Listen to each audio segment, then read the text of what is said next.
Good afternoon and a warm welcome to the Harvard Art Museums. I'm Martha Tedeschi, the Elizabeth and John Moores Cabot Director of the Harvard Art Museums, and I'm delighted that you've joined us today for a very special lecture. In a week in which Harvard is celebrating commencement and when so many alumni are returning to campus for their reunions, it seems a fitting time to reflect on the changes in our world and the lessons of the past decades.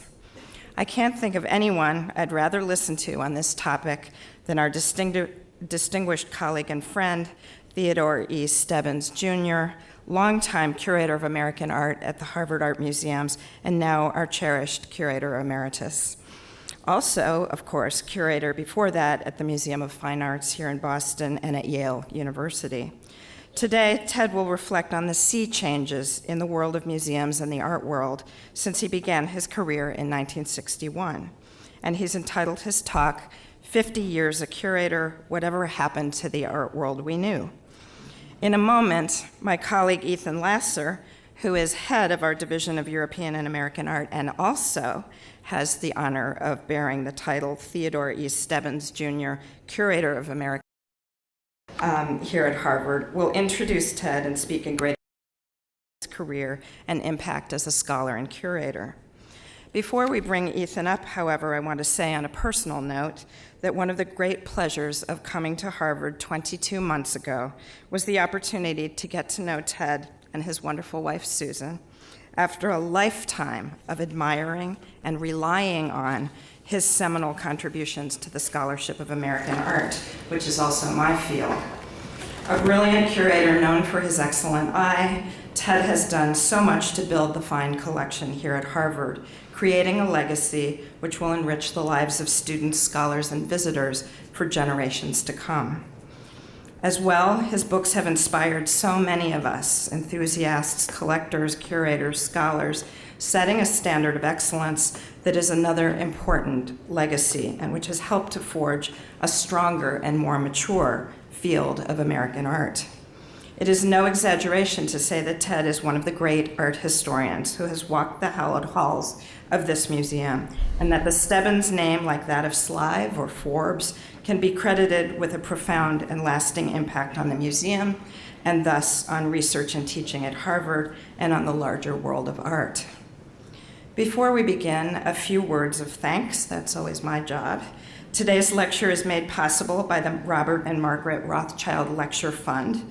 In addition, modern and contemporary programs at the Harvard Art Museums are made possible in part by generous support from the Emily Rauh Pulitzer and Joseph Pulitzer Jr. Fund. And finally, I want to thank all of you who are here today who play an ongoing role in our community at the Harvard Art Museums as members, as fellows, as supporters of the American Art Program, and as our ambassadors in the larger world. You sustain us and you inspire us, and we are deeply grateful. It was my friend and former director, Jim Kuno, now president of the Getty Trust, who, as director here, lured Ted out of retirement in 2001, a master stroke if there ever was one. I feel very fortunate, and I know Ethan Lasser joins me in this, that Ted is part of our Harvard Art Museum's family. And I wish to thank you, Ted, for your very meaningful friendship and support. And now, let's bring Ethan Lasser up to the podium. Thank you.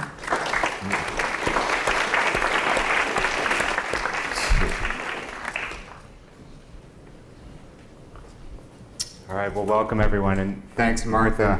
And good to see so many friends and supporters and friends of Ted and friends of the Harvard Art Museums in the audience this afternoon. My job is to introduce one of the great art historians, one who, over the course of his long career, has really shaped our discipline, our field of American art. Ted, I think, was a leader among the small group of curators and scholars whose books and exhibitions defined our canon, established artist bodies of work, and raised questions that we in the field continue to debate today. And it all started here, in a sense, because Ted graduated from Yale. He got his PhD from Harvard in 1971, and he did that remarkably after receiving his JD. So we have a JD, PhD, a lawyer, art historian, which is an unlikely but rare and powerful combination. And then Ted took up his first curatorial post at the Yale Art Gallery in 1968. And in 1977, he moved here to Boston, where he spent 22 years as curator of American paintings at the MFA. During this period, some astonishing statistics, he acquired some 300 paintings and organized them 19 shows, about one a year. And this included seminal projects that we all remember, that I remember: The Lure of Italy, A New World, Masterpieces of American Painting, and of course Martin Johnson Heade, an artist about whom Ted is the authority, the world's authority. And then, as Martha says, after a brief retirement, Ted came back here to Harvard, back to the place where he started as curator of American art from 2001 to 2012, and then as consultative curator, and now as curator emeritus. And I think that Ted left, of course, his mark on every institution where he worked, but nowhere was his impact as profound maybe as it was here at this museum. Like, it's baseball season, so my metaphor is that like some great slugger who had his best hitting seasons at the end of his career. So Ted had his best seasons here at the Fog. Why? And I say that because when Ted arrived in 2001, there was, believe it or not, no American art department here at the old Fog. No American art department. And Ted went on to establish and later to raise money to endow the department in a curatorship which was named in his honor. And it's a position I'm very proud, if sometimes daunted, to hold today. And during his time here, Ted not only built this department, but also uncovered Harvard's astonishing American art collections, which the field and the art world, and indeed this university, had largely overlooked. He organized exhibitions and published books in major catalogs to tell the world about these collections and to put Harvard on the map as a serious place for American art. Ted's 2-volume catalog of our paintings collection is an indispensable resource, topping out, if you know these books, at a combined 1,100 pages. And these catalogs, along with other books that Ted published during his years here, chronicle our holdings and feature many of the works that Ted acquired during his own tenure, works by artists like Jacob Lawrence and Raphael Peale and Georgia O'Keeffe that filled significant gaps in our collections and that you can find hanging upstairs in the galleries. So I'll close by saying how much this great scholar and curator has enriched the lives of so many of us in this audience. And for me, it is a pleasure and great privilege to count Ted as a friend and mentor and advisor. And I know that Ted has been thinking about the question at the heart of this talk for some time. 50 years a curator, what happened to the art world we knew? Please join me in welcoming Ted Stebbins.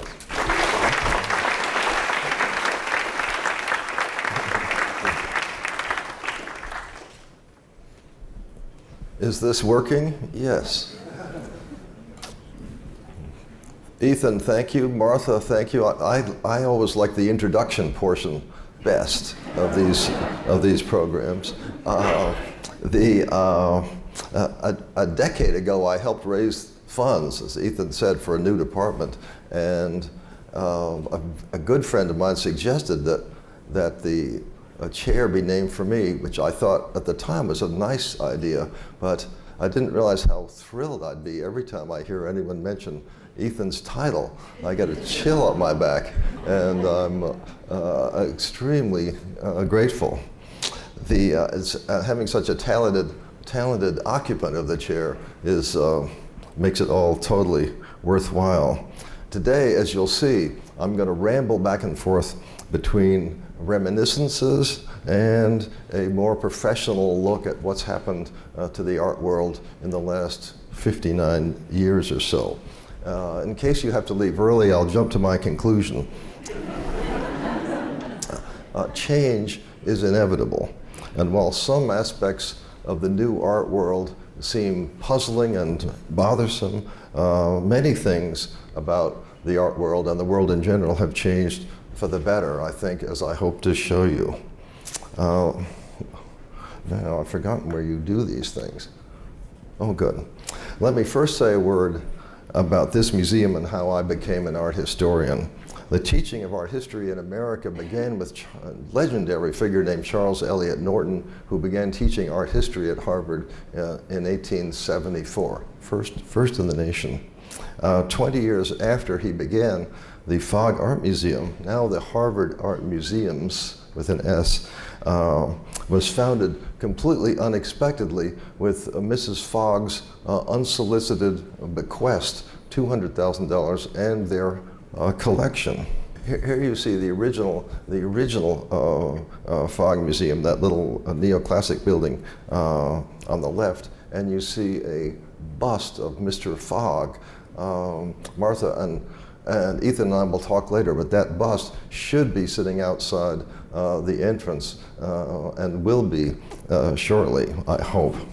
The first director of the museum was Charles Herbert Moore, who was three of whose works you see here. Moore was a terrific watercolorist and draftsman. He was a friend and colleague of Norton's. He taught drawing here, and he was a friend of John Ruskin, whose portrait he painted, which is at the left. So Moore, in a sense, too much a forgotten figure, began the long tradition of drawing being important at Harvard. Three of his works here. Mr. Moore died in 1930, 8 years before I was born, so I didn't know him.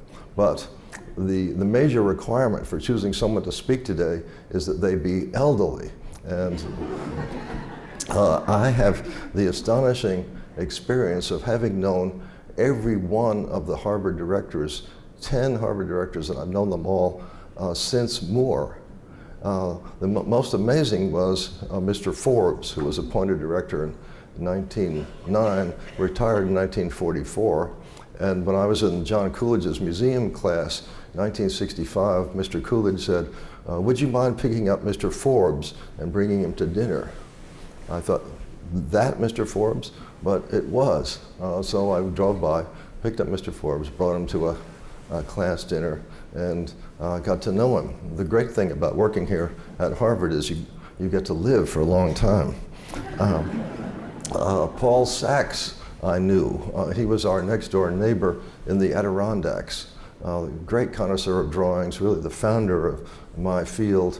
I had the house next door. I didn't know him well. I was a little kid. I'd see him going off to his writing cabin in the woods, still at work in the 1950s. So it was a privilege knowing him. Next was John Coolidge, whom of course I knew very well, the director of the museum, teacher of the museum class, a mentor, someone who really changed my life and made my career possible. Agnes Mongan, great connoisseur of drawings, a slightly scary character. The first class we had with her, someone said, isn't that drawing by Degas? And she said, oh my God, if I ever hear you say Degas again, you'll be out of here in a minute. It's Degas. So that was almost, I saw a career almost crumble. And Seymour Slive, I took several courses from, great man, great teacher, and another mentor.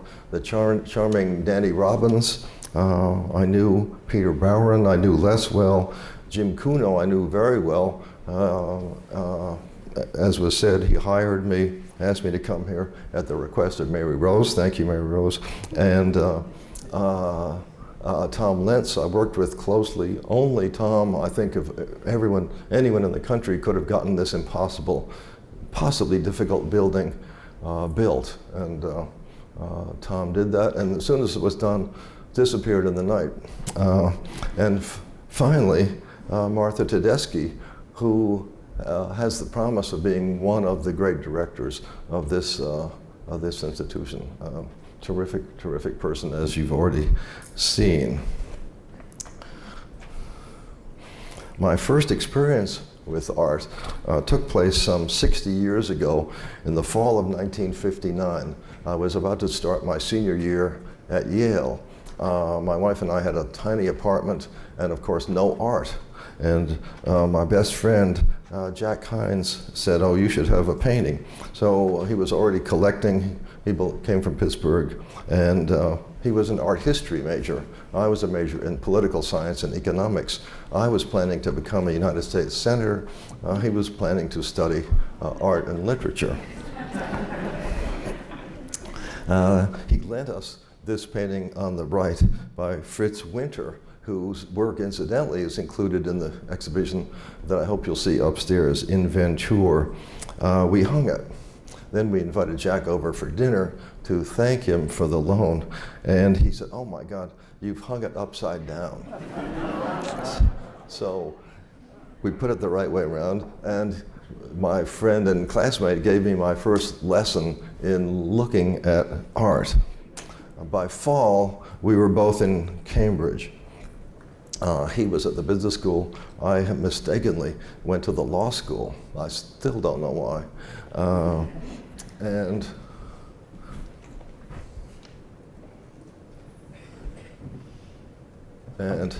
he said, we should go down to Sotheby's to see the Rembrandt get sold. I'd heard of Rembrandt. I hadn't heard of Sotheby's at the time. I still knew nothing about art. We raced to Logan Airport. I was always game for whatever Jack would suggest. We raced to Logan Airport on November 15th. We paid $12 a piece for the Eastern Airlines shuttle. And we found ourselves a couple of hours later standing at the back of a black tie gathering where the famous auctioneer Louis Marion was hammering down a piece after piece. See if that's for me. Would you? The piece after piece. And then there was a pause, and then out came Aristotle examining the bust of Homer, which you see here on the right.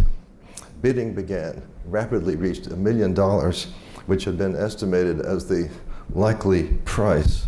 And then there were just two bidders, and then Douglas Dillon bid a very distinguished looking guy in the front row, bid $2.3 million for the Metropolitan. He was the president of the museum. By then, the highest price ever paid for a work of art. And that won the painting. By sheer good luck, I had witnessed the very moment that the modern art world began. From then on, that story was front page news in the Times and elsewhere. After that, the art world increasingly became a subject of popular interest in the press. Luckily, I was there to witness another landmark sale 56 years later in November 2017, just last fall, when Christie's sold Leonardo da Vinci's Salvador Mundi for $450 million, the new record for a single work of art. It's caused a lot of controversy. It's been written about a huge amount in the press. First, is it a fake? No, it's absolutely not. One sees this in the extraordinarily beautifully painted right hand of Christ in comparison to the right hand in Leonardo's Lady with an Ermine at Krakow. In addition, even to my eye, certain parts of the painting, Christ's hair and certain parts of his robe, seem unmistakably Leonardo. More importantly than what I think, the leading authority on Italian Renaissance painting is Keith Christiansen at the Met. Keith is an eminent figure. He was a former student of the one and only Sidney Freeberg here at Harvard. And Keith has studied the painting carefully and agrees that it's an authentic work. But, and this is a big but, the picture is in damaged condition. Restoration of the furriness, the blur all around the face prevents us from seeing it in anything like the way Leonardo would have intended. Who would buy such a work at this price?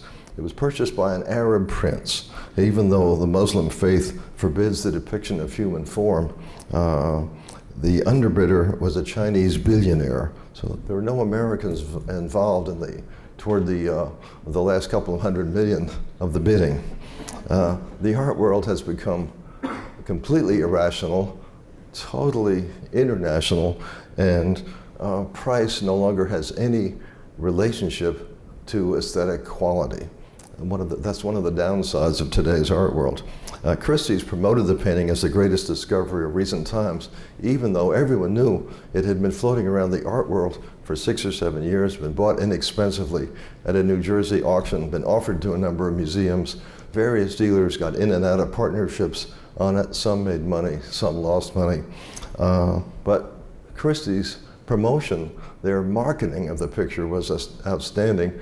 I don't want to use the word con, but let's call it an amazing marketing success for Christie's. The same day at Christie's, at the morning sale, I bought the untitled work on the right by Roland Penrose for $9,000. It's almost exactly the same size as the Leonardo. And I personally would rather have it on my wall. It's not as depressing, for one thing. It's a fascinating collage made up of tiny photographs, which you can't see here.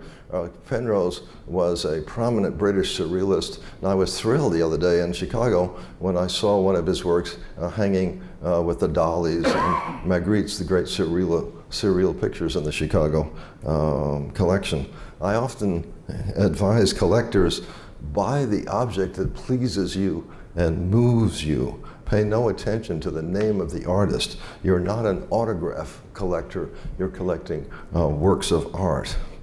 Leonardo naturally leads us to Michelangelo, the other towering figure of the Renaissance.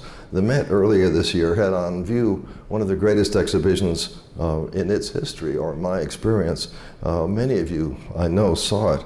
A show of 133 of his drawings and a number of his sculptures, the largest such gathering that we'll ever see.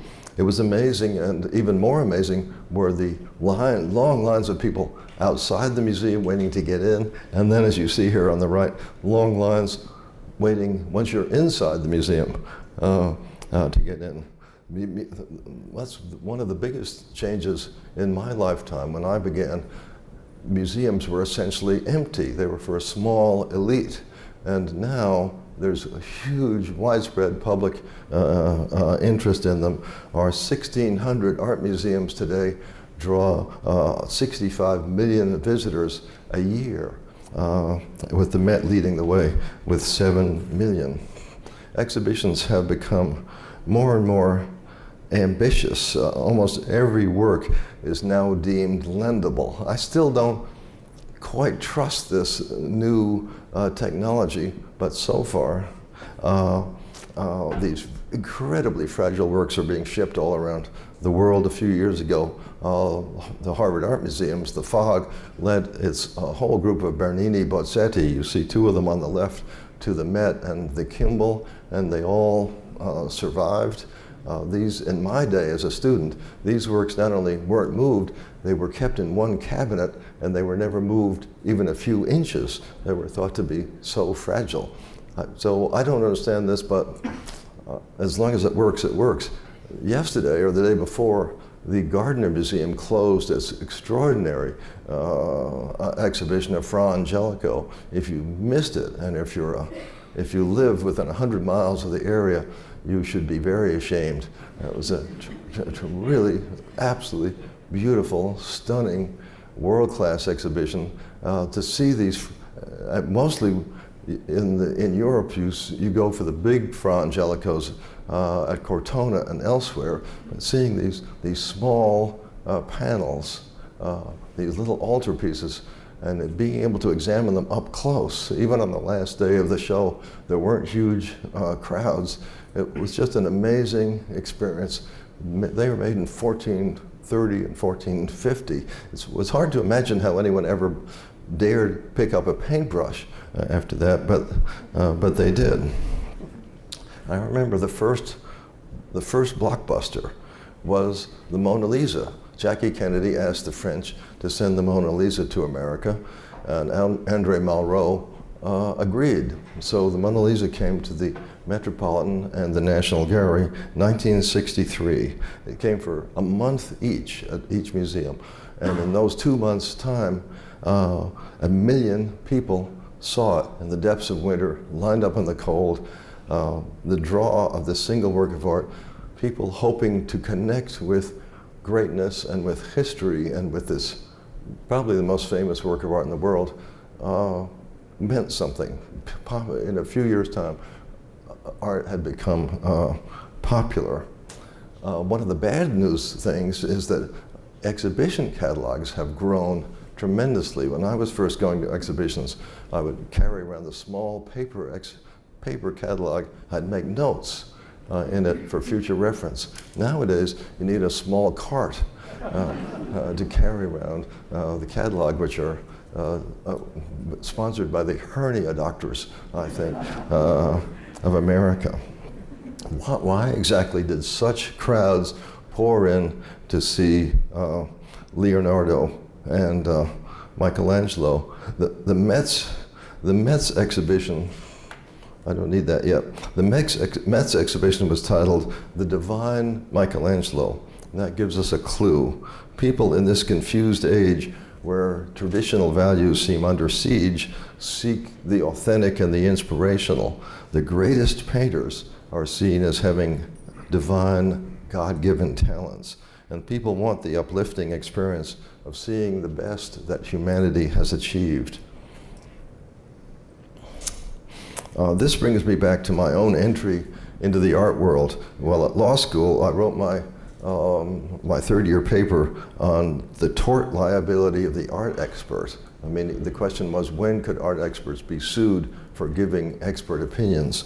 By way of preparation, I interviewed Professor Jacob Rosenberg here at the FOG. He was curator of prints and a Rembrandt expert, and we talked about how he went about making his decisions. Most important, he admitted me, a law student, to his graduate seminar on connoisseurship, and it changed my life.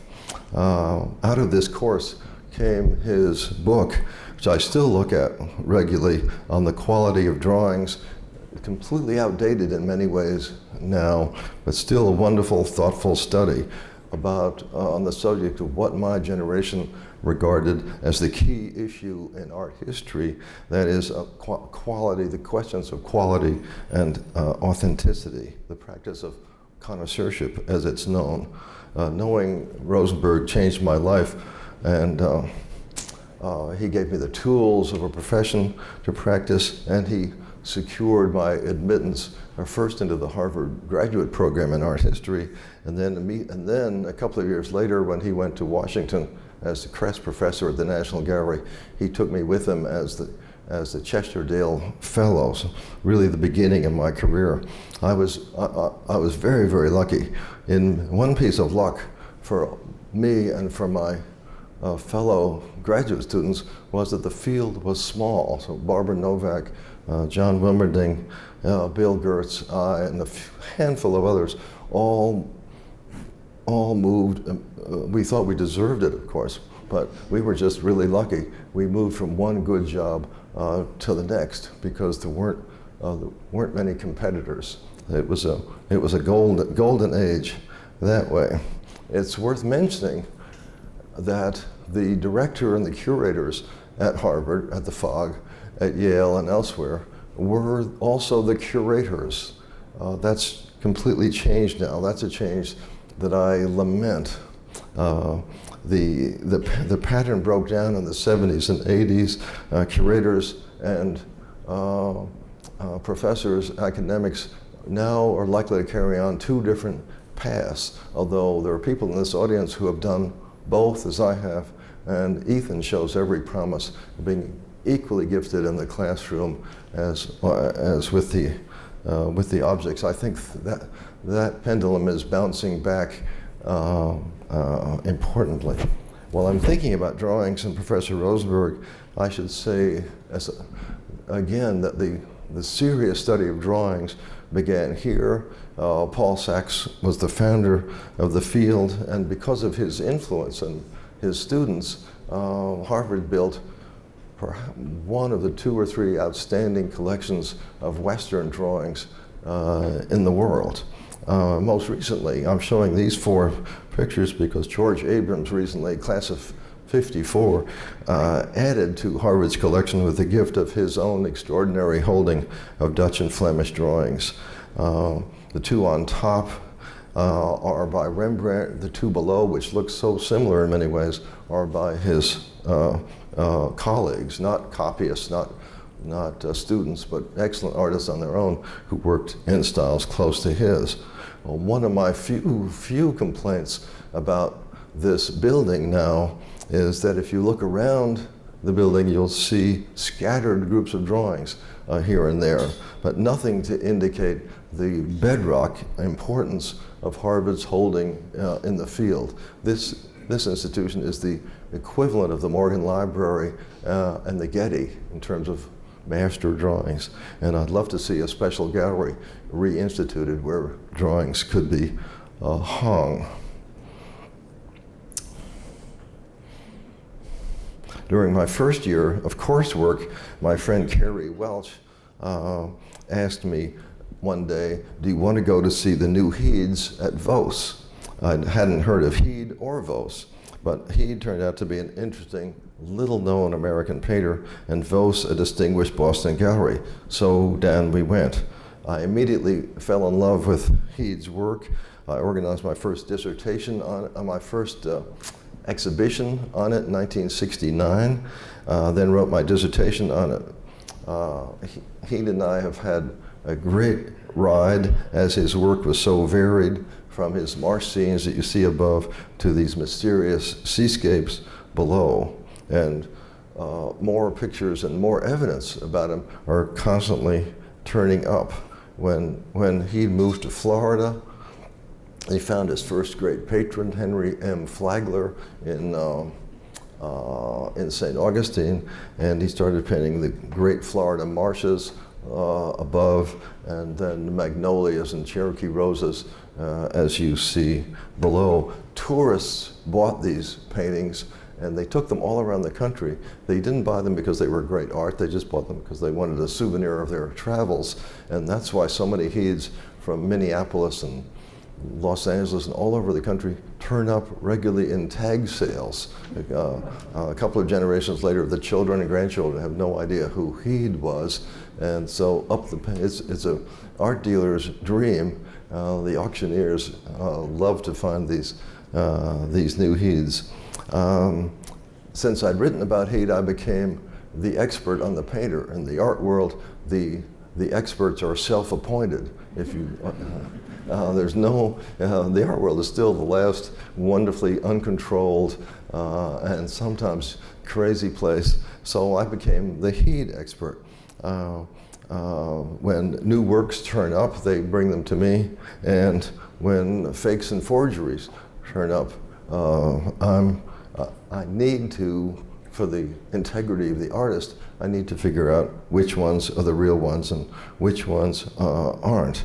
During the 80s and 90s, there were 2 or 3 forgers at work, and I got so I could distinguish the hands of each forger, so I would know who was producing that work. There was a great occasion, I see Tony laughing, there was a great occasion when Alexander Acevedo, a New York dealer, thought they bought a couple thinking they were real. Then I went in and looked at them and said, you've been fooled. So then the runner who brought them, he said, bring a couple more back. I want to buy some more. So the guy with the fakes came back to Alex's gallery, but then as the guy was walking in the door, Acevedo called the police and called 911 and said, I'm being robbed, and send the police. So within a few minutes, the police showed up with guns drawn, and this was one of the great instances of wrongdoing being stopped in its tracks in the art world. So now you've had a chance to figure out which is the real one and which is the fake. So All in favor of the left-hand picture being real, raise your hands. All in favor of the right-hand one being real, raise your hands. So it's about 50-50. These are pretty good forgeries. And the real one is the one on the left, and the fake is the one on the right. Luckily, this almost got dicey, but the MFA has an excellent lab, and I was able, Harvard has a fantastic research lab also. The scientists were able to pinpoint the pigments, and the forgery had pigments in it that hadn't been invented during Heath's lifetime. So sometimes it's eyeball, sometimes you're actually able to prove it. This brings me to changing taste. During the 60s and 70s, there was huge excitement about the mid-19th century painters. He'd included also Bierstadt, whom you see on the top here, and Lane below. Great collections were formed, the Ganses in Los Angeles, Dick Manoogian in Detroit, many others. There were great museum exhibitions beginning at the Met in 1970 with their show called 19th Century America, then John Wimberding's show 1980 on American Light. Barbara Novak, a variety of others wrote important and thoughtful books. American art was booming. The market for all American art heated up, and included after a while was American Impressionism, which you see some examples here.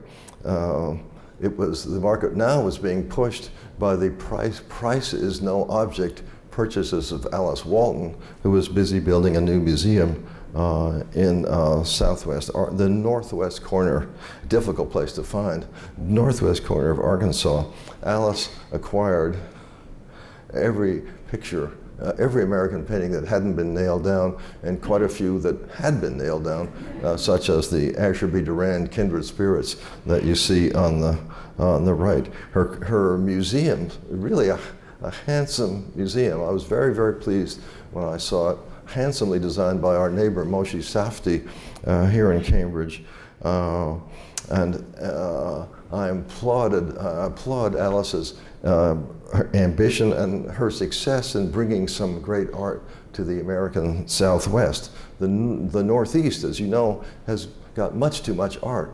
All the museum basements are full of things, crammed of things. The South, because of history, the Civil War, the economics, and so on, the South and Southwest have been are very much barren territory. So it's wonderful to see art, and it's wonderful that it's not just a lonely museum. 1 million people a year are going to see Crystal Bridges.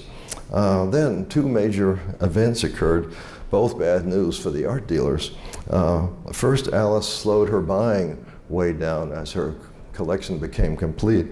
And secondly, the worldwide financial crisis of 2008 took place. The art market in every field came to a stop. When it resumed, the landscape had changed as drastically as it does after a hurricane. Well, suddenly, almost no one was interested in either the Hudson River School or the American Impressionists or an older European art for that matter.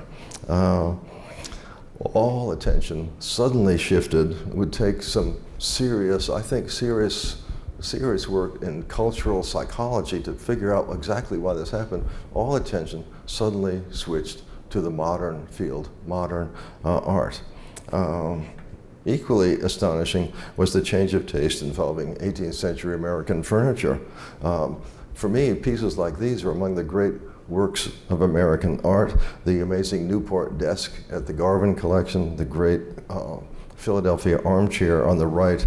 These seem to me great works of sculpture, but they're now called brown furniture, and we're told the young don't want it in their houses. So the young don't know what they're missing. I think it's wonderful material, but it's fallen out of favor, to say the least. Today, 18th and 19th century American paintings are pretty much forgotten territory, with one great exception. 2 weeks ago, the collection of David Rockefeller was sold at Christie's. It included the Gilbert Stuart that you see here on the left. It's one of a dozen replicas of an original life portrait called the Vaughan Washington. So it's a replica, but by Stuart. The painting unexpectedly caused passionate bidding. When the dust settled, it had sold for $12 million, or 12 times the estimate. On the right, you see Harvard's very similar Gilbert Stuart, a work that is traditionally hung in the Corporation Room, but is now here in the museum. Is it here now, Ethan? Yes. You can see it on view.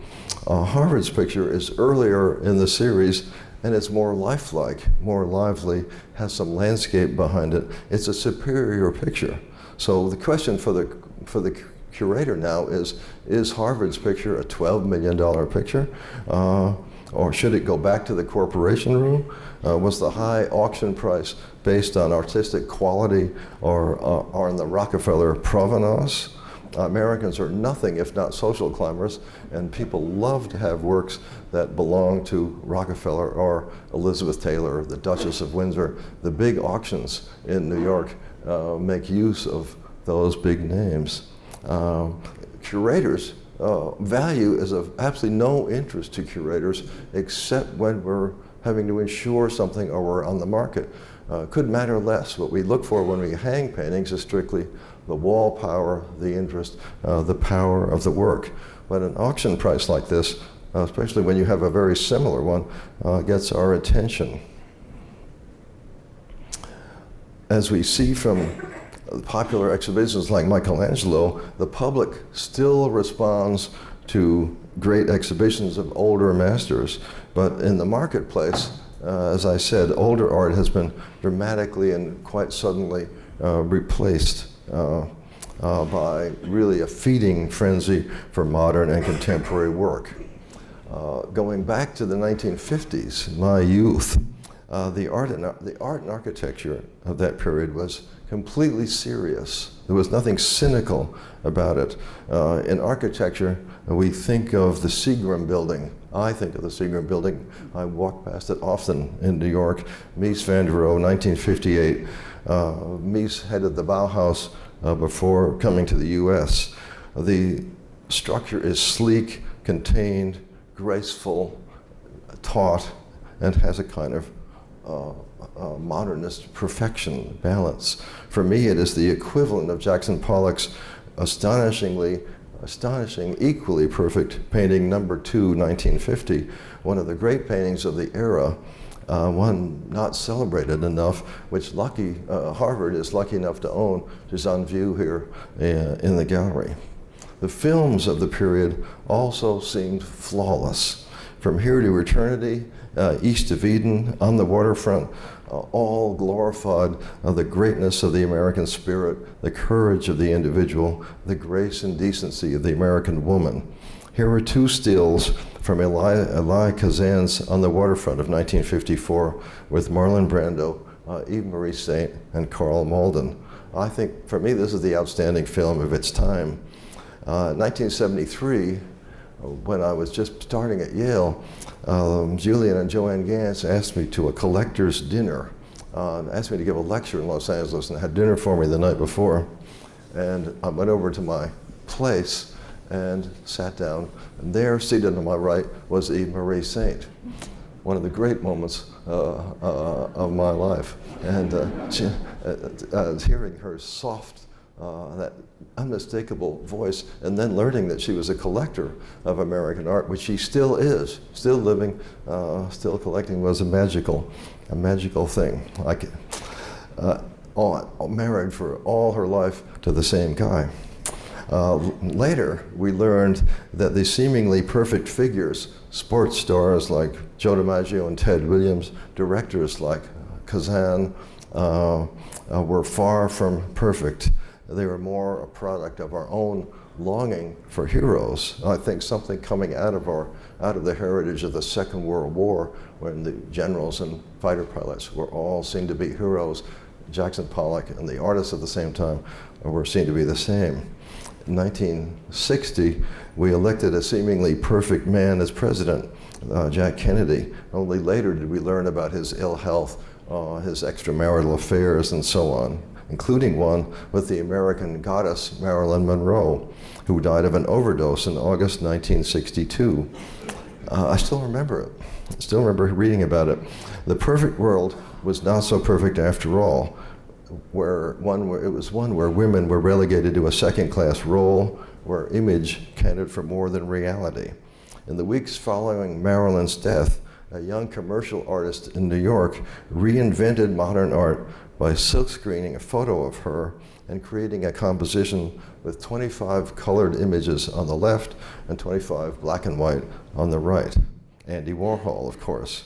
In doing so, he illustrated the banality of the age, the stultifying repetitiveness of many events in images, the falsity of glamour, and he really set the scene for the next half century of art. You'll remember how Marcel Duchamp shocked the art world in 1917 by exhibiting his fountain at the upper left, his upside-down urinal, to a shocked art world. Andy Warhol took up the banner of rebellion against the old values with his Marilyns, and then 2 years later with his Brillo boxes, you see on the right. One critic, Arthur Danto, famously declared that this moment marked the end of art, and in a way, he was completely correct. Art had previously been distinguished by its beauty, which was now deemed irrelevant. Beauty is a word that art historians hesitate. They just don't use it.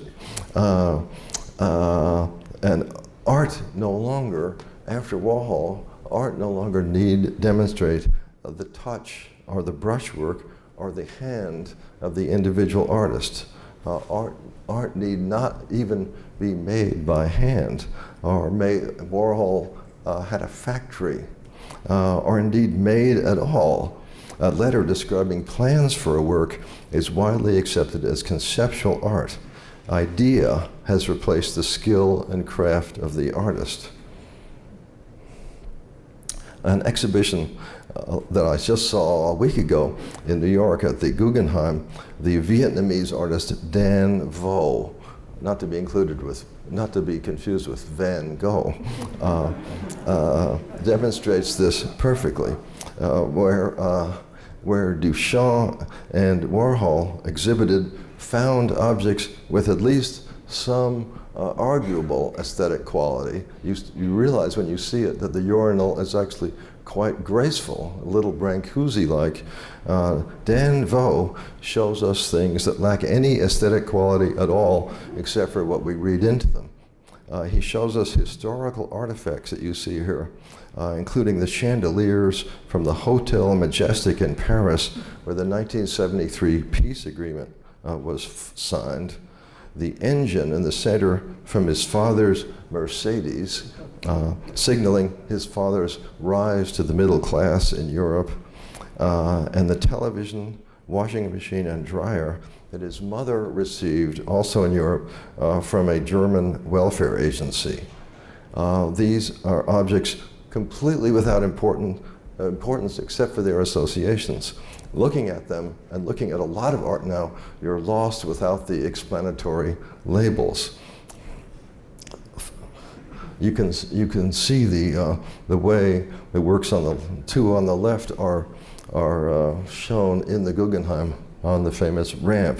That leads me to make a comment about the Guggenheim's famous building, designed by Frank Lloyd Wright in 1959. I personally love the building, love walking past it, I love going in it, but it's fair to say that the museum's directors and curators, I've known quite a few of them, have pretty much despised it from the beginning. It's a very difficult place to install most art, though the staff over the years has learned how to acclimate the art with the sloping ramps. The building emphasizes the conflict between the ambitions of the architect who wants to build a famous structure that enhances his reputation, That's what he has in mind. And the needs of the curators who long only for handsome, well-lit galleries. In this case, I'm in the class of the old fogies. The best galleries, in my experience, are the old galleries. The old wing of the National Gallery, the Cleveland Museum, the Old Fog, and so on. There have been wonderful museums built in our times, but only a few. I think of Louis Kahn's elegant, light-filled museum, the Kimball in Fort Worth. But most modern museums, including, I dare say, I hope Martha has left for a minute, including this one, are flawed. You look around, you find places where the architect won out and imposed his vision. You find other places where the curators got exactly what they want. This lecture hall, I think, is just about perfect. I love speaking here. The acoustics, everything about it is great. There are other things in the museum.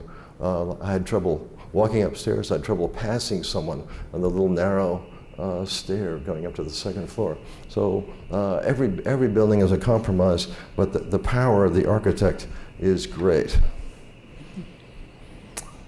Warhol marks also the end of the portrait as we knew it. The portrait reached its climax in the Golden Age, the Gilded Age portraits of Sargent and Bodini and so many others. Here you see Sargent's portrait of Mrs. Fisk Warren and her daughter, one of the treasures of the MFA. Mother and daughter are seated in Mrs. Gardner's museum. They were nice-looking people, but Sargent had the ability to flatter, the greatest gift of the portrait painter. He made them look more glamorous and more beautiful than anyone ever could, and that was his job. So the portraits are magnificent. They have very little to do with reality. The reality is the reality of class and aspiration and wishful thinking. Despite the death of portraiture, many portraits are still being painted. Harvard's still commissioning portraits of its presidents and deans. I don't know what I'd suggest. I used to be on the portrait committee, and the portraits are pretty horrible, mostly.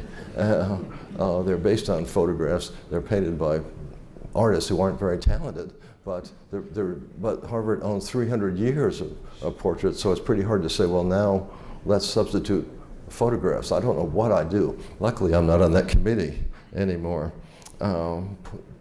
Landscape, still life, history painting are all dead also, except for occasional galleries in Nantucket or Palm Beach.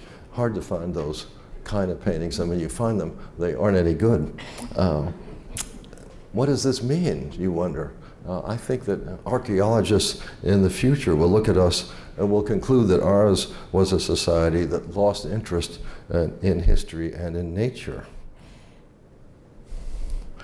One very positive change in our time has been the expansion of values, a broadening of taste that's still going on today with the women's movement, the civil rights movement, and so on. The old white male canon began to be broken down, and doors were slowly opened to tons of good and great women artists, but also to gay artists, ones of color and others. A huge gain for the richness of the culture.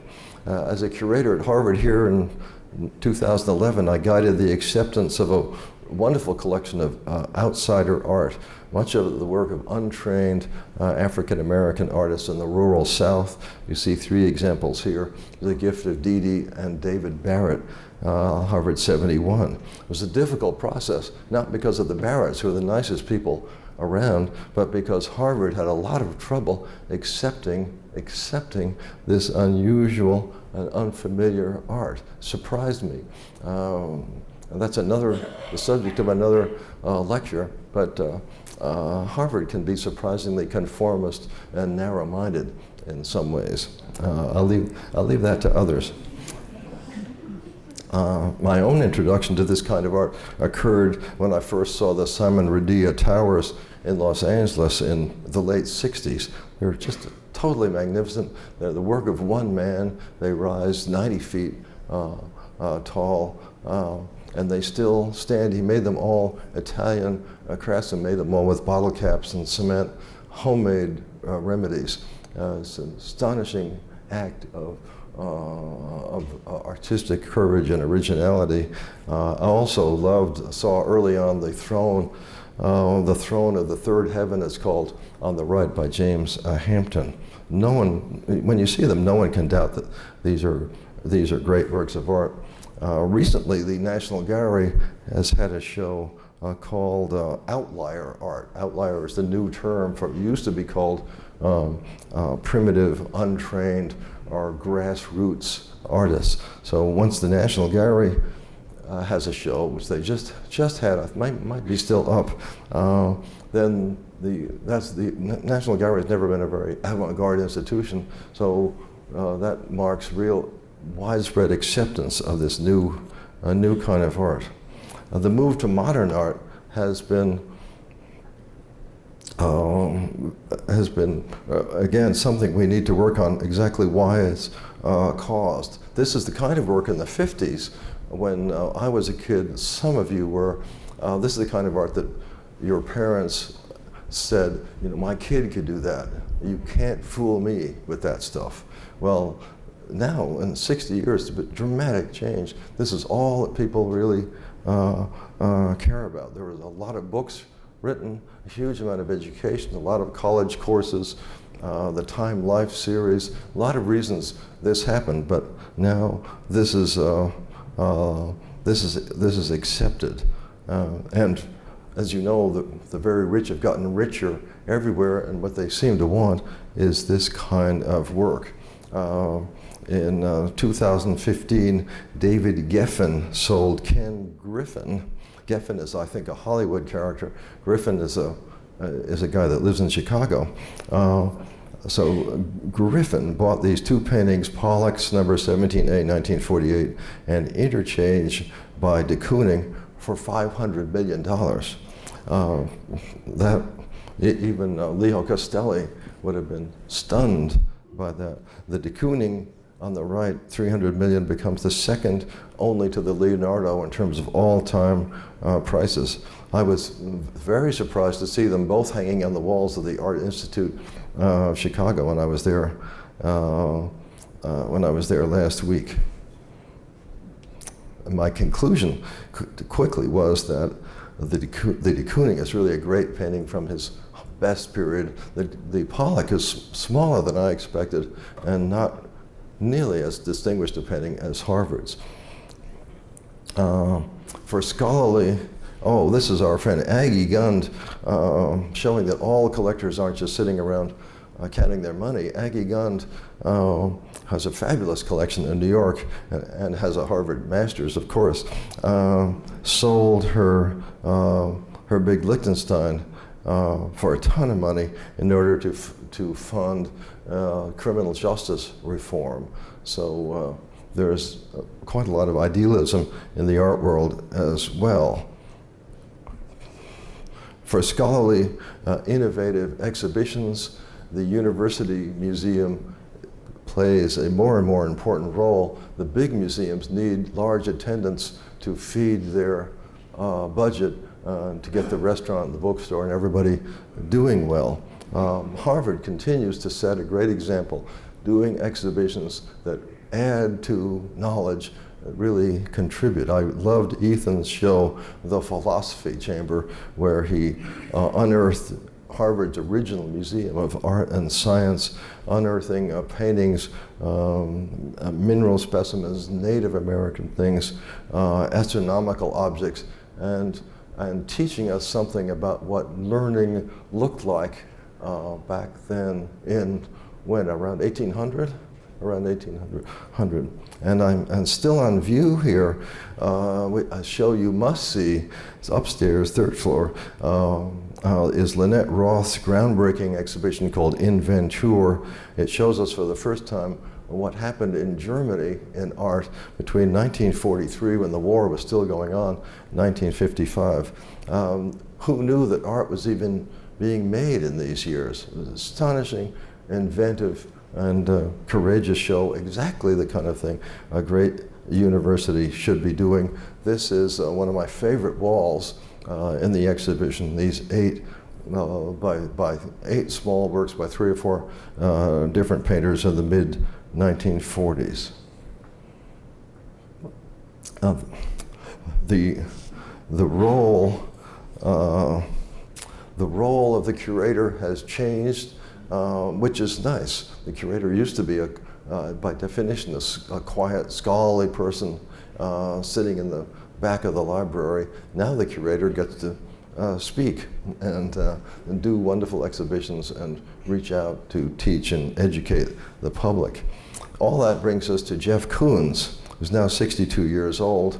I'll conclude with a few words about Jeff. He's the most highly regarded living artist, both in the market and among scholars. The former commodity broker at Smith Barney. I love that part. I first became aware of his work in a very important exhibition called Endgame that was organized by David Ross at the Institute of Contemporary Art in 1986. Even for me, someone who was aware of Warhol and Duchamp, it was a shock to see floating basketballs and encased vacuum cleaners presented so unapologetically as art. Unlike their predecessors, they were art. And people stood around them, examining their form, commenting on their colors. As Koons wrote of the vacuum cleaners, it is a breathing machine. It also displays both male and female sexuality. It has orifices and phallic attachments. There are no hidden meanings. Michael Kimmelman and many of the art critics disagreed. Kimmelman wrote, "This is one last pathetic gasp of the self-promoting hype and sensationalism that characterized the worst of the 80s. I think Kimmelman was wrong. I just liked Koons's work from the beginning. He seems to be an artist that has perfect insight into our sincere, perfect insight into our culture, which is such a crazy mix of crass materialism, bad manners, good morality." It was a great article in today's New York Times about Moral People by David Brooks. Read it if you can. So our society, as you know, is very, very confused in many ways. Koons' work sums that up. His wonderful big puppy outside the Guggenheim in Bilbao is so welcoming and cheerful and oversized and fits the mood of the visitor exactly. And his balloon dog, there are 5 of these, 5 unique big balloon dogs, each one in a different color. It was great seeing them at Versailles, as my wife and I did. Koons' work is as good and as tacky as the Sun King's own commissions. It got you thinking what a really tacky place Versailles is. Wonderful exhibition. So I'll close with Jeff Koons and the balloon dog, which I believe is an art that will last. Thank you all very, very much for coming.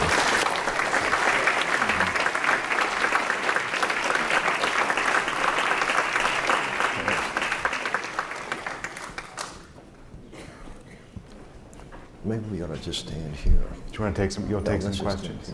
Okay. Yeah, because I don't think we have a lot of time. You want to sit down? So thank you, Ted. Wonderful talk, and I think we could all continue to listen to you all afternoon. And I think we have time for a few questions. And I will kick it off, Stebbins Curator to Stebbins, and ask you, we saw these turns in your talk, different art and fashion, turn to modern art. What's your prediction for the future? What's next? I'm not an investment counselor. I I always tell, I can only tell people what I respond to.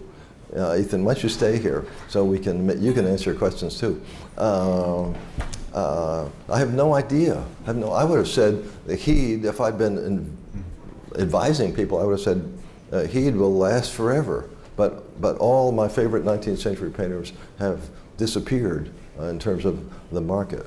And so my grandchildren will not be driving those Porsches that they were hoping for. But the art is just as beautiful as ever. So I think there's no accounting for taste, as we know from reading the papers every day. There's no predicting. The Stewart could be an omen, that Gilbert Stuart. By the way, the word on the street is that Mike Bloomberg bought that painting. Which one? The Gilbert Stuart, Washington. So he can afford it. Yeah. Other questions from, yes?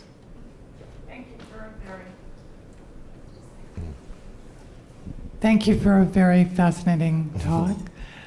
You mentioned morality, and I'm thinking about the demise of the Knoedler Gallery after 138 years because of selling forgeries, and the increasing number of, replicas of forgeries available on the internet. And I wondered if you could talk a little bit about authenticity, forgery, and scams, and how they affect museums and the art world and the curator that you have been. Well, people often ask me whether, I think the question is about forgeries and scams, and people ask me if the art dealers of today are any more unscrupulous than in the past, and the answer is no. They're no more unscrupulous than probably the normal average used car dealer, say. But when they fail, I mean, when Knoedlers sold 16 Pollocks and Rothkos that weren't Pollocks and Rothkos to different collectors, and how they did that, how they didn't know, I just don't know. And then when they were found out, they just, collectors come to me and say, the dealer guarantees it. Well, what do you do when you go to Knoedler's the next day, the door is locked, and there's a little sign that says closed? They just disappeared, went out of business in a day. So it's a dicey world. It used to be you paid a couple of $1,000s, you got a bad painting, you did whatever. But now there's so much money involved and so many lawyers and people that it's a scarier, it's not as much fun. Scary world. That doesn't answer your question, but it's the best I could do. Anybody else? Thank you. Go ahead. Yeah.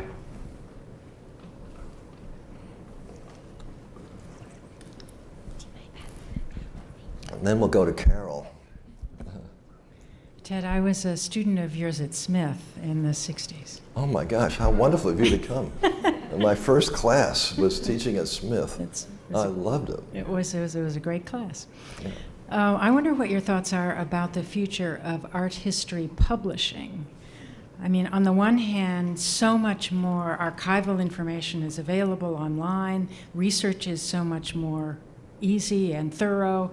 On the other hand, the University Press of New England, for example, just went under. And that was the press. They just what? Went out of business? They just went out of business, yeah. No.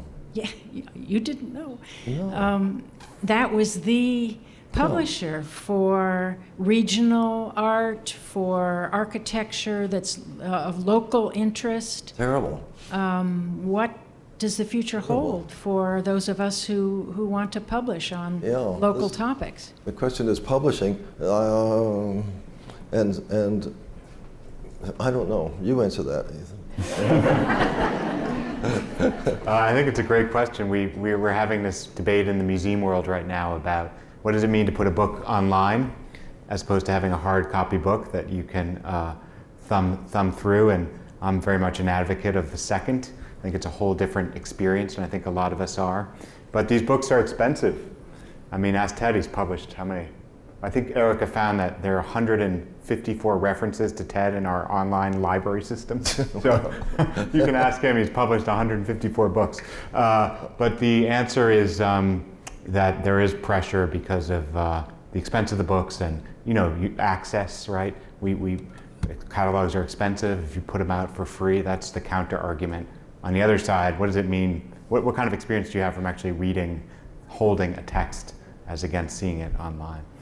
And who's going to maintain the online resources, 10, 20, 50 years from now? Mm-hmm. Well, that's what's going to happen to them, these publications, and whether, when you're trying to get tenure or something, does it count if you published it online? Right. And then, and when you hand your first book to your mom, that's an important moment. It's a real book, and you have to say, Mom, if you click here, that's right. You can't autograph the website, can you? That's no good. That's no good. So, pass it down to 2 rows in front of you. There's an important person here who knows a lot of stuff. Thank you for that, Ted. I want to know something about your view of the disconnect, in my mind, of museums that are the Michelangelo show. You could barely see the drawings at the Met. The Met has, 7 million, 8 million people who come now. Yeah. And of course, they're charging. When, in the old days, when the galleries were empty, you could go to the Met for free. And I remember when you could go to the Fog for free. Well, that's another question. What's happened now, we have an explosion of some people going to museums, but the gate is prohibits many from going. Yeah, I mean, deal with that. At the MFA when I was there would be simultaneous committee meetings, one committee on broadening the audience. They'd be sitting there, how do we get a broader population of the audience? And then the finance committee sitting in the next room saying, how high can we push the attendance charge and still keep attendance? But so and the craziest thing is the richest university in the universe charging admission for this museum. It's something that Martha Tedeschi completely agrees with and is working on, so I'm not critical, but there is something completely wrong. The alumni, for God's sake, when you see the important officials of the university, tell them this museum should be free and open to people. What was your other question, Carol? I think that was it. I think those committees are still having their different meetings in different rooms. Yeah. Maybe if we put them together, they could. Yeah, they're still meeting. I'm so glad to have a Smith student here. So exciting.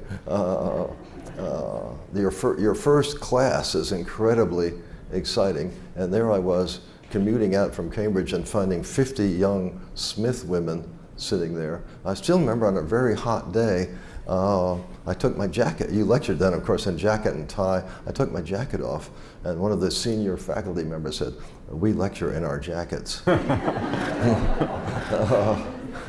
So, Laurie, give that to Mr. Coolidge right there. Do you think there ever will be serious art created on the internet? Yes. Any other questions? Can you elaborate? No, I don't know what it's going to look like. I have no idea, but I'm sure there will be, because that's the future. The internet, unfortunately, is the future of just about everything, and don't you think? The will be. Recent show at the ICA that our colleagues did in Boston called Art in the Age of the Internet speaks to that very question. So really? Timely one. An exhibition or a conference? Exhibition, yeah. It's on now? I think it closed. Oh. It closed, yeah. Okay. Yeah. How many more? Two more questions, okay. Tom, did you, yeah.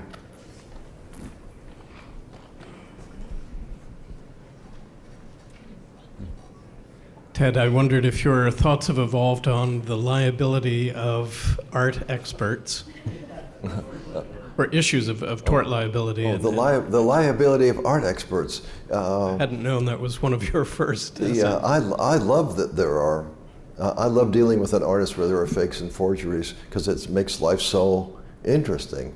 And you meet so many absolutely insane people.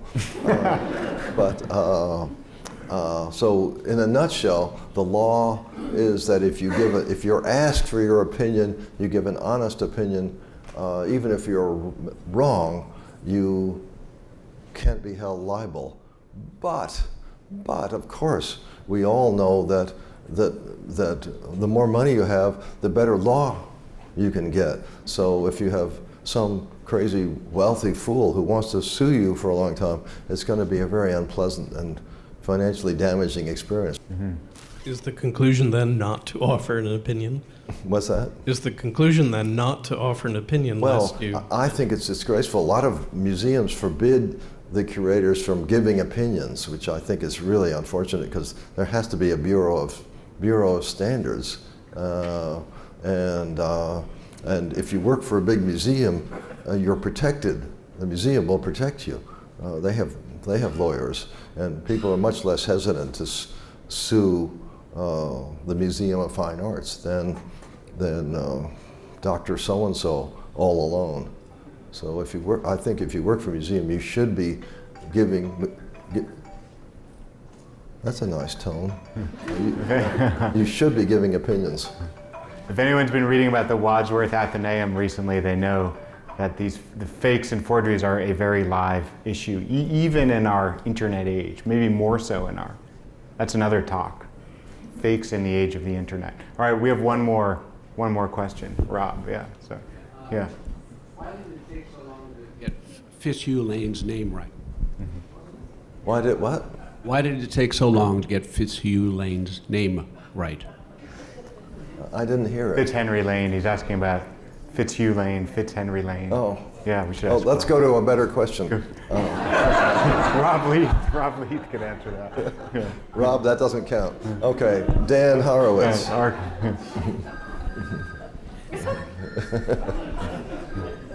You mentioned collectors at a couple of times, and I wondered if you could talk about collecting and collectors you've known. What, collectors? Yes. Collectors are fascinating. I just gave a lecture at the MFA on them, and that's another hour. So, but collectors collect because of internal need. The good collectors, all these collectors now paying huge prices at auction are buying for investment.